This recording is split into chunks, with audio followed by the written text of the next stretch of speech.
Walianza haraka, ulipigwa mpira mrefu. What a goal!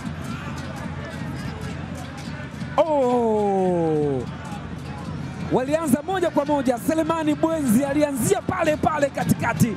Zigijiara kaudaka mpira ukamponyoka, ni goli. Kanigodi wanapata bao moja la maajabu kweli kweli katika uwanja huu. Mashujaa iko na magoli matatu. David Olomi piga moja kwa moja, goli namna dadi kabisa hili. Goli la aina yake linafungwa hapa Azam Complex Tamasi. Nani alitarajia? Umeliona vizuri goli hilo.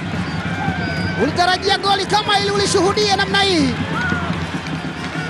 katika muda ambao hakuna ambaye alitarajia mpira unapigwa, ndipo ulipopigwa. Unaweza usiamini kama ni kweli, lakini kwa nini usiamini wakati mpira uko kwenye nyavu? Huu ndio mpira uliopigwa mbali zaidi na kuwa goli mpaka sasa kwenye ligi kuu, akiwa zaidi ya mita 10 kutoka katikati ya uwanja.